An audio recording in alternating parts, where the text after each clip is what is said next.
इथं झिरो आला आहे हे मान्य आहे. आमच्याकडनं एक दोन चुका झाल्या त्यामुळे आमची हार आम्ही स्वीकारलेली. तर शिंदे गटाचा खरंच सुपडा साफ झालाय का? खास करून अशोक भोतराला त्यांनी काही करायचं का आणि आम्ही त्यांना सहन करायचं. तुझ्या ताकद किती आहे ना मला बघायची. तर सुपडा झाला ही गोष्ट जरी खरी असली का दोन्ही पक्ष एक जागी आल्यामुळे आमचा पराभव झालेला आहे. त्यावेळेस तिथं अशोक भोतराव दंड थोपटत होता, त्याचा पोरगा कपडे काढून नाचत होता. चुका तर आमच्या हातातून झालेले स्वतःच्या. हे अजून 3 वर्षे बाकी आहेत का आता 2-3 महिन्यामध्ये ग्रामपंचायत लागते. आमच्याच लोकांनी बरेच लोकांनी गद्दारी केली. याची ताकद किती आहे ना मला पण बघू दे. इतर दिवस आम्ही मदत करतो तो पण आम्ही चांगलं आहे ना. माझ्या विरोधात तुम्हाला तर स्वतंत्र लढायची ताकद नाही आज पण सांगतो. नमस्कार, मी प्रथमेश कुडेकर. आपण पाहताय कर्जत सुपरफास्ट. कालच 9 फेब्रुवारी रोजी जिल्हा परिषद आणि पंचायत समिती निवडणुकांचा निकाल लागला आणि त्याच्यामध्ये कुठेतरी संपूर्ण मतदारसंघातलं एक राजकीय परिवर्तन बघायला मिळालं. परिवर्तन विकास आघाडीने जोरदार मुसंडी मारली आणि त्यानंतर 6 पैकी 6 जिल्हा परिषदा आणि 12 पैकी 10 पंचायत समित्यांवर परिवर्तन विकास आघाडीची सत्ता आली. असं असलं तरी कुठेतरी शिवसैनिकांना आता आत्मचिंतनाची वेळ आली आहे का किंवा आलेलीच आहे असं या मतदानाच्या निकालातून स्पष्ट होतं आहे. संपूर्ण ह्या निकालाचं एक विश्लेषण करण्यासाठी किंवा यावर चर्चा करण्यासाठी तालुका प्रमुख सुदामदादा पवाळे आपल्यासोबत आहे. दादा, आपलं स्वागत करतो या चर्चासत्रात. आपण बघतोय काल लागलेल्या मतदानाच्या निकालामध्ये शिवसेना शिंदे गटाला एक अनपेक्षित चित्र किंवा मतदारांचा कौल बघायला मिळाला. कुठेतरी शिवसेना शिंदे गटाला आता मतदारांची पसंती नाही का असं सुद्धा चित्र किंवा अशा चर्चा नाक्यावर रंगायला लागलेल्या आहेत. एकंदरीत कालच्या निकालाबद्दल थोडक्यात काय सांगाल? नमस्कार. सर्वप्रथम मी जे कर्जत तालुक्यातील नवीन जी लोक काय निवडून आलेली आहेत त्यांना मी सर्वांचं पहिलं त्यांना शुभेच्छा देतो. पुढील राजकीय वाटचालीसाठी त्यांच्या हातातून चांगलं कार्य घडो आणि त्यांचं मनापासून आभार मानतो.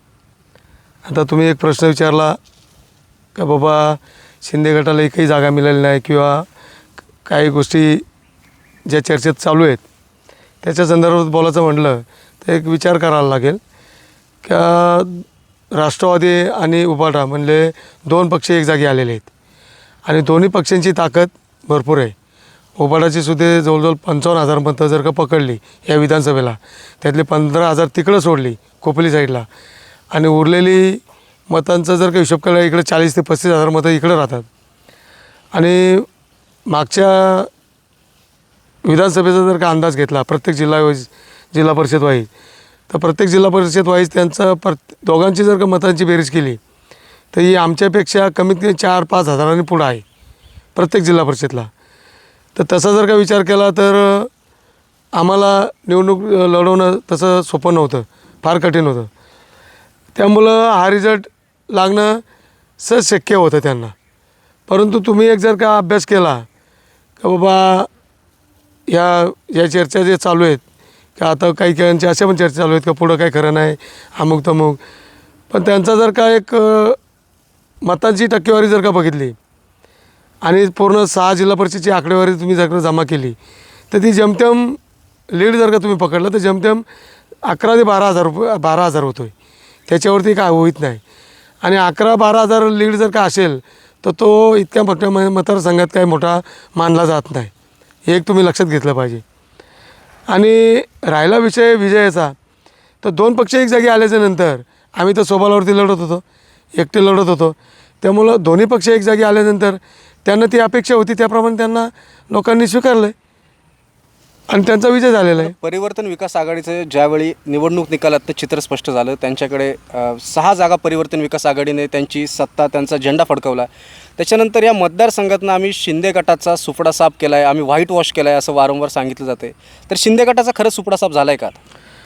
मी आधी सांगितलं होतं याच्या आधीच का त्यांच्या 100% 6 जागा लागल्यात, इथं झिरो आला आहे हे मान्य आहे. परंतु त्यांचं जर का संख्याबळ बघितलं दोन्ही पक्ष आज सत्तेमधले होते. आता समजा उभाटा नसेल परंतु आज शिवसेना म्हणले तर महाराष्ट्रातला 1 नंबरचा पक्ष राहिला होता आणि राष्ट्रवादीसुद्धा त्यांच्या जोडीला आहे. दोन्ही पक्ष जर का बघितलं दोन्ही पक्षांची ताकद या मतदारसंघामध्ये भरपूर आहे आणि ते दोन्ही पक्ष एक जागी आल्यामुळं त्यांची ताकद भरपूर आहे.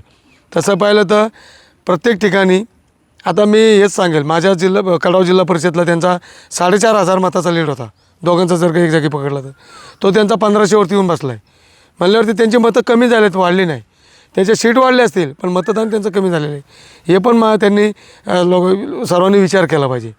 तर सुपडा झाला ही गोष्ट जरी खरी असली तरी पण येणाऱ्या कालावधीमध्ये जो मतदान आम्हाला वाढलं आहे ते नक्कीच त्यांना विचार करायला लावणार आहे. कारण तुम्ही विचार करा, जर का दोघांची युती झाल्यानंतर त्यांना एक जिल्हा परिषदला एक पंचायत समितीला पंचायत समितीला 3,000चा लीड पाहिजे, जिल्हा परिषदला 4 ते 5,000चा लीड पाहिजे. तर तुम्ही एक विचार करा, अमर मिसालची फक्त 19 मतांनी सीट पडले. त्याच्यानंतर तिथं निरगोडा जे पडले ते 274 मतांनी पडलेत.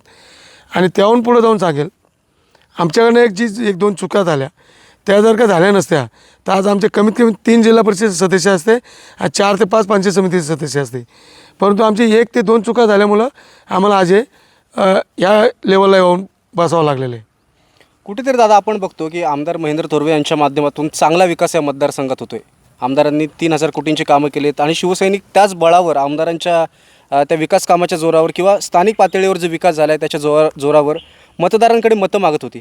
मग एकीकडे मतदारांचा कौल बघितला तर कुठेतरी आमदारांच्या विकासावर आता प्रश्नचिन्ह उपस्थित राहिलं असं वाटतं का? नाही, मी परत वारंवार तेच सांगतो आहे. तुम्ही जर का मतदानाची आकडेवारी बघितली, 35,000 उबाटाची ते 40,000 उबाटाची मतं आहेत. आणि जर का राष्ट्रवादीचे बघितले तर प्रत्येक जिल्हा परिषदला किती अंतर भेटायला पाहता हा तुम्ही अभ्यास केला तर मग तुमच्या लक्षात येईल का आता जर का तो जो विजय त्यांचा एकदम निसट्टा 2-3 ठिकाणी झालेला आहे, एकदम निसट्टा. आज जिल्हा परिषदला समजा नेरळची जिल्हा परिषद असेल 800 मतांनी गेलेली, तिथं पण जर का आम्हाला व्यवस्थित लक्ष द्यायला भेटलं असतं तर तिथं पण आम्हाला वेगळा तिथं निर्णय तुम्हाला दिसला असता.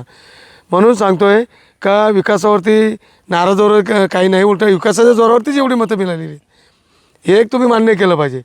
परंतु समोरच्याने मान्यच करायचं ठरवलं नसेल तर त्याला तुम्ही काहीच पटवून देऊ शकत नाही. म्हणून लोक काय नाराज वगैरे नाही. तुम्हाला एक लक्षात घ्यायला पाहिजे, पूर्ण जिल्हा परिषदचा जर का अभ्यास केला, यांचा लीड बघितला तर जमतेम 11-12 हजारावरती येऊन बसलेला आहे. आणि तो लीड काय मोठा नाही आहे, हे अजून 3 वर्षे बाकी आहेत. कसाही तो लीड 4-5 हजाराने आम्ही कसाही कमी करू. दादा कडाव जिल्हा परिषद वॉर्डातला आपण बघूयात की या ठिकाणी आपल्याला सुद्धा पराभवाचा सामना करावा लागला. आपण बऱ्याचदा असे व्यक्तसुद्धा होत होतात की मतदारांपर्यंत आम्ही चांगल्या पद्धतीने पोहोचलो आहे. हा रिझल्ट तुम्हाला खरंच अपेक्षित होता का? नाही, अपेक्षित तर नव्हता, परंतु आमची ताकद काय 4-5 ग्रामपंचायतमध्ये नव्हती. इथे ज्या 10 ग्रामपंचायती आहेत जिल्हा परिषदला, प्रत्येक ठिकाणी आमची ताकद सर्वीकडे आहे. परंतु दोन्ही पक्ष एक जागी आल्यानंतर त्यांच्या इतकी ताकद नव्हती. परंतु आम्ही चांगली टप्पाईट केली आणि आम्हाला लोकांनी चांगला प्रतिसाद दिला.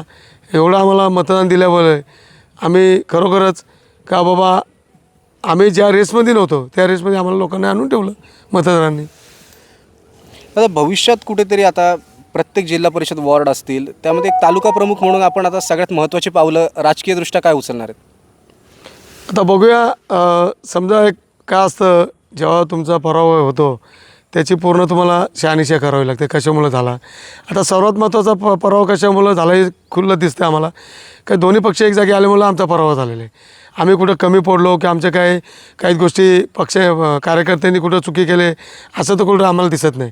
कारण दोन्ही पक्ष एक जागी आल्यानंतर त्यांची ताकद लावलेली आहे आणि त्या दोन्ही पक्षाच्या लोकांनी पूर्ण लोकांनी काम केलेलं आहे त्यांचं, त्यामुळं त्यांना यश आलेलं आहे. आता 2 पक्ष एक जागी आल्यानंतर हे चित्र दिसतं साहजिकच आहे. त्यामुळं आमची हार आम्ही स्वीकारलेली आहे. त्यामुळं आम्हाला काय त्याच्यात वाईट वाटण्यासारखी गोष्ट नाही आहे. फक्त दुःख एकच वाटतं आहे का माझ्या पंचायत समितीमध्ये, माझ्या गावामध्ये, माझ्या जिल्हा परिषदला जे काही निकाल लागला त्याच्यानंतर ज्या काय मिरवणुका निघाल्या त्याच्यामध्ये कडावमध्ये मिरवणूक निघाली. माझ्या राजकीय करिअरमध्ये मी पण अनेक ठिकाणी अनेक वेळा गुलाल घेतलेला आहे, परंतु मी अशा प्रकारची मिरवणूक कधीच काढली नाही. परंतु काल माझ्या गावामध्ये मिरवणूक निघाली होती. मला व्हिडिओ पाठवल्या लोकांनी. त्यावेळेस तिथं अशोक बाबूराव दंड थोपटत होता, त्याचा पोरगा कपडे काढून नाचत होता.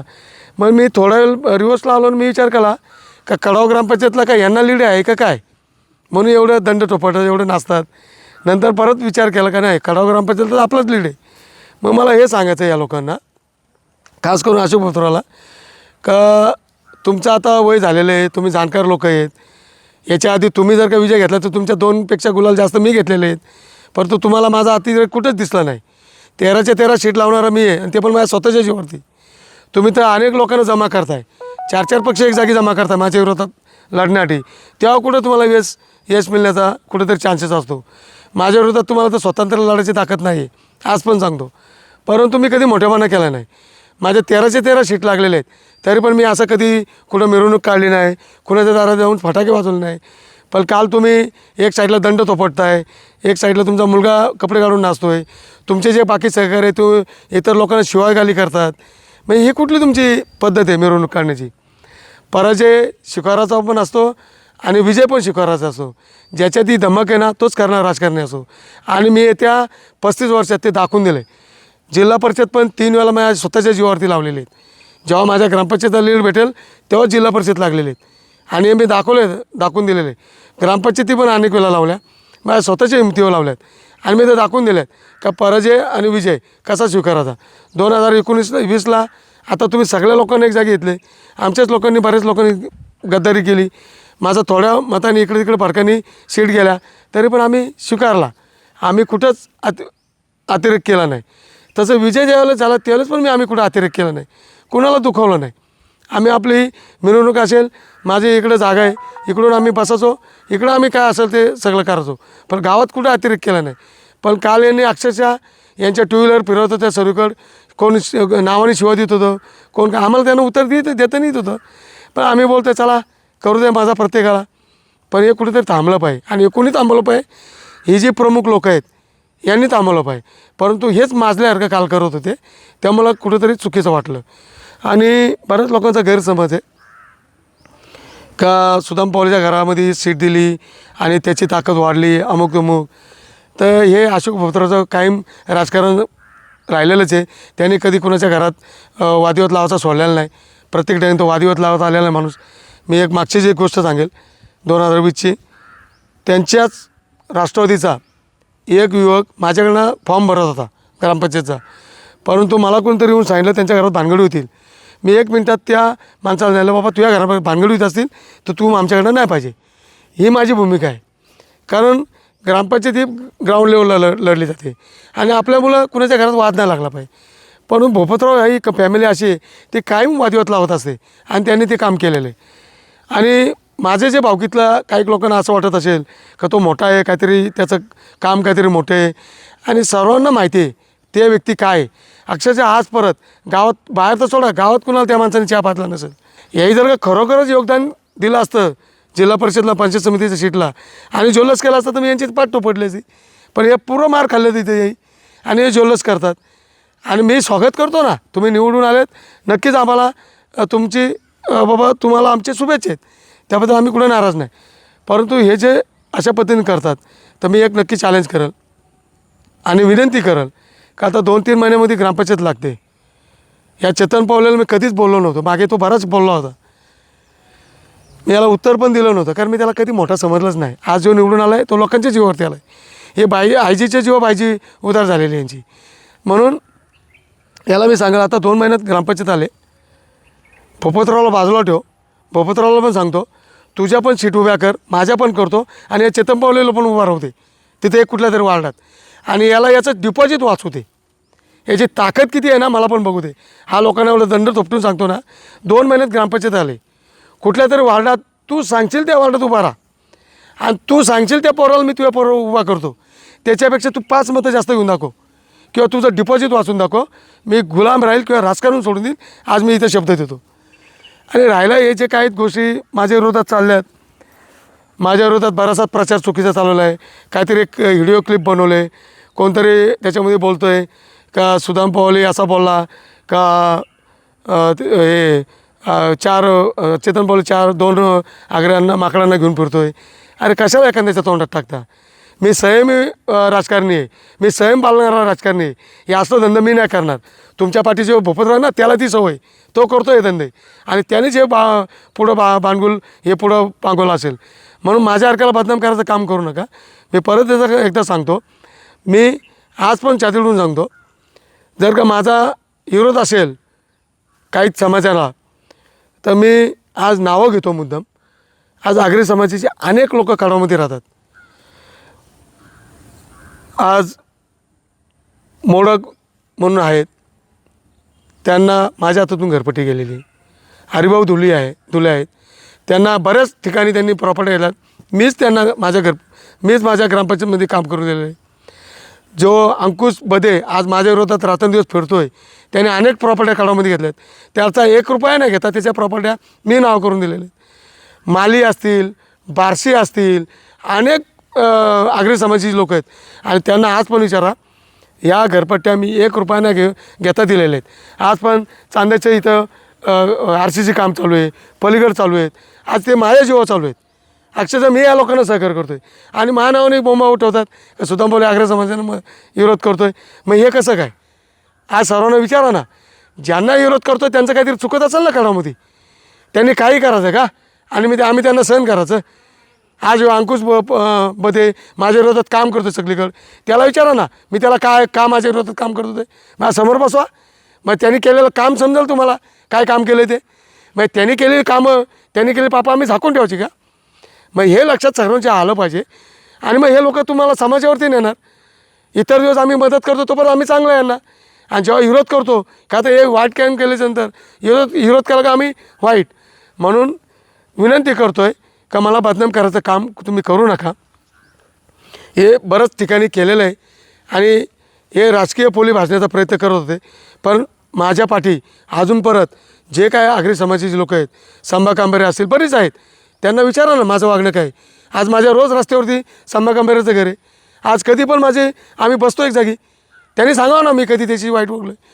म्हणून ही 2-3 जी अशी काही लोकं आहेत जी समाजामध्ये युगात म्हणजे जे वादविवाद पसरवण्याचं काम करतात, अशी लोकं कधी घातक आहेत. म्हणजे त्यांनी काही करावं, आम्ही त्यांना विरोध करावा नाही, हे जर का असेल तर हे चुकीचं आहे. म्हणून जी जाणकार मंडळी आजूबाजूची असतील त्यांनी जेवून या लोकांना समज द्यावा आम्ही देण्यापेक्षा. मग आम्ही जर का समज दिली का मग तो विरोधक होतो आणि मग सुदाम पावले त्यांच्या विरोधात. म्हणून विचार करा प्रत्येकाने का जे कडामध्ये आज बसलं आहे आगरी समाज, त्यांना सगळ्यांना 90% लोकांना मी सहकार्य केलेलं आहे आणि मी घरपट्ट्या दिलेले आहेत. म्हणून बोलताना तालतंत्र राखावं. कोणाची बदनामी तुम्ही करताय आणि आज जे माझी व्हिडिओ क्लिप व्हायरल करताय तुम्ही, मला एकतरी पुरावा द्या का सुदाम पावली या माणसाच्या समोर बोलला आहे. बोलताना ते कोणाच्या तरी समोर बोलालच ना. तुम्हाला ज्या अर्थी माहिती पडलं आहे तर तुम्हाला त्या माणसाचं नाव सांगा किंवा सरळ सांगा या ठिकाणी बोललो म्हणून. मी राजकारण सोडून देईन, संन्यास घेईन. हे असलं फालतू काम मी करत नाही. मी मतदार माझ्या हिमतीवरती माझ्या कार्यावरती कमवतो. मी असं बनवलेली करून कमवत नाही. म्हणून मी भूपतरावला पण सांगेल, चांगलं या गावामध्ये वातावरण येत्या 4-5 वर्षात झालेलं आहे, तुम्ही ते बिघडवण्याचं काम करू नका. आणि मी चेतन पावलेला परत सांगेल, बाबा तू भरपूर मोठा झालेला आहे आणि तू कुणाच्या जीवावर झाले अख्ख्या परिसराला माहिती आहे. पण तुझी खरंच ताकद आहे ना, येणाऱ्या 2 महिन्यामध्ये ग्रामपंचायतीला कुठला तू वार्ड निवड. मी मुलगा उभा नाही करत, तू सांग का हा मुलाशी मी लढल, कुठलाही तू सांग, मी नाही सांगत. मी सांगेल त्या उमेदवाराची तू लढूच शकत नाही, मला गॅरंटी. पण तू सांग या उमेदवाराशी मी लढल. भोपतरावचा पण तिथं कॅन्डिडेट उभा राहू दे, तुझी ताकद पण बघू दे, माझी सोबलावरती ताकद बघू. तुझ्या ताकद किती आहे ना मला बघायची. आज जो तू झालेला आहे ना ते इतर लोकांच्या जीवावर झालेलं आहे, तुझ्या जीवावरती नाही. जे राष्ट्रवादी उबाडा यांची युती झाली, एक जागी ते आले म्हणून त्यांच्या जोरावरती तू निवडून आलेलं आहेस. कळावमध्ये तुमची तर ताकद असती तर तू कुठल्या तरी बूथवरती 5 मतांनी तरी पुढं असता. त्यामुळं भोपतराव आणि तुम्ही दोघंजण पूर्ण संपलेत हे पहिलं मान्य करा. आणि मी काही गर्व करणार नाही. मी जरी मला लोकांनी मतदान दिलं असेल तरी पण मी संयम बाळगणारा माणूस आहे. मी फक्त एवढीच विनंती करेन आणि कडाववासियांचं, कडाव ग्रामपंचायतीचं नक्कीच आभार मानाल का तुम्ही माझ्यावर विश्वास टाकला, मला भरभरून मतदान दिलं, त्याबद्दल तुमचा धन्यवाद. आणि पुढील काळामध्ये तुमच्या विश्वासाला कधीच तडा जाऊन देणार नाही एवढं मी तुम्हाला नक्की सांगतो तुमच्या माध्यमातून. दादा, एकंदरीत हे संपूर्ण राजकीय चित्र जिल्हा परिषद पंचायत समिती निवडणुकांचं आपण बघितलं.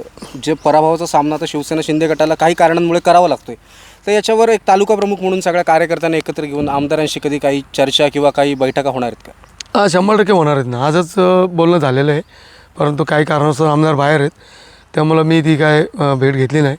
परंतु 2-3 ठिकाणी भरपूर चुका झालेल्या आहेत, त्या नक्की बदल करण्याची गरज आहे. मी परत एकदा सांगतो, चुका तर आमच्या हातातून झालेल्या आहेत स्वतःच्या. त्या जर का कुठं दुरुस्त केल्या असत्या ना तर आज आम्हाला चित्र वेगळं असतं. मी सांगतो चित्रविलाचं, अमर बिसलची सीट जाईतच नाही, निरगुडाची सीट जाईत नाही, टोकरांची सीट जाईत नाही, या 3 तर सीट 100% जाईत नाही. आणि माझ्या इथलं पण चित्र काहीतरी वेगळं असतं आज हे नक्कीच. पण आता ती वेळ निघून गेलेली आहे. त्याचं नक्की आम्ही आत्मपरीक्षण करू आणि जे तिथे चुका झालेल्या आहेत त्याच्या बैठका घेऊन आम्ही नक्कीच त्याच्यावरती काहीतरी तोडगा काढू. आणि मी एक संदेश माझ्या तालुक्यातल्या कार्यकर्त्यांना देईल का मित्रांना सांगाल, जरी सर्व झिरोवरती आपण असेल तरी पण तुम्ही एक आकडा बघा, 35,000 मतदान त्यांच्या पाठी होते, पूर्ण 35,000. आणि जर का तसा विचार केला तर 6,000 प्रत्येक मतामध्ये प्रत्येक जिल्हा परिषद वार्डमध्ये 6,000 ते 5,000 मतांनी फरकाने आपण निवडणूक हरवायला पाहतो. पण आपण तसं न होता त्यांची जी मार्जिंग आहे ती पूर्ण आपण 12,000वरती आणली. याचा अभ्यास पूर्ण माझ्या कार्यकर्त्यांनी करावा आणि जोमाने कामाला लागावं. हे 6,000 मताचा लीड काही जास्त नाही, तो कुठेही आपण काढू असं मी तुमच्या माध्यमातून माझ्या कार्यकर्त्यांना सांगतो आहे. आणि येत्या थोड्या दिवसात याच्यावरती आम्ही बैठका घेऊन नक्कीच पुढची वाटचाल करू. आता एका शेवटच्या प्रश्नाकडे येतोय. स्थानिक पातळीवरच्या निवडणुका जेव्हा आपण म्हणतो, ग्रामपंचायत असतील, जिल्हा परिषद पंचायत समिती असतील, तर स्थानिक पातळीवर अनेक मोठे मोठे वादविवाद होतात. कितीतरी लोक एकमेकांची तोंड बघत नाही, मित्रांमध्ये वाद होतात, घरांमध्ये भावकींमध्ये वाद होतात. तर एक आता निवडणुका झालेल्या आहेत, सगळे चित्र स्पष्ट झालेलं आहे. परत आता 5-6 वर्षांनी जेव्हा निवडणुका लागतील तेव्हा लागतील. पण एक सामान्य कार्यकर्त्यांना सामान्य लोकांना काय संदेश द्याल? कसं असतं, मी अनेक वेळा सांगतो, माझ्या इथं बसलेल्या मुलांना पण सांगतो का राजकारण हे 2 दिवसाचं असतं. शेवट आपण नातीगोती एकच जागी असतो. गावातलं राजकारण आहे, हे काही सिटी एरियातलं नाही. सिटी एरियामध्ये ब्लॉक एकमेकाला कोणी अनेक वर्षे ओळखत नाही. तो कोणी कामाला जातो, कोण सकाळी जातो, तो कोण संध्याकाळी जातो, त्यांच्या अनेक दिवस भेटी होत नाही. तसं गाव पातळीवरती रोज आपण एकमेकाला भेटतो. तर राजकारण बाजूला ठेवावं, ज्याच्या ज्याने कामाला लागावं. पण काही किडे असे असतात का त्यांना उठल्यापासून राजकारणात सुचतो. त्यामुळं ग्रामपंचायत लेवलला, गाव लेवलला ह्या जास्त राजकारणाचा किडा प्रत्येक ठिकाणी गोंगवत असतो. म्हणून तरी पण मी विनंती करेल की हे बाजूला ठेवा आणि आपापल्या कामाला प्रत्येकाने लागावं. तुमच्या माध्यमातून मी नक्कीच लोकांना सांगेन. नक्कीच आता येणाऱ्या काळात आता शिवसेना शिंदेगड संपूर्ण आमदार महेंद्र थोरवे यांच्या नेतृत्वाखाली चांगल्या काहीतरी योजना बनवून मतदारांपर्यंत जास्तीत जास्त पोहोचण्याचा प्रयत्न करतील आणि कुठे आपण चुकलो याचं आत्मपरीक्षणसुद्धा येत्या काळात होईल अशी आशा करतो आणि पुढच्या वाटचालीसाठी तुम्हाला शुभेच्छा देतो. धन्यवाद.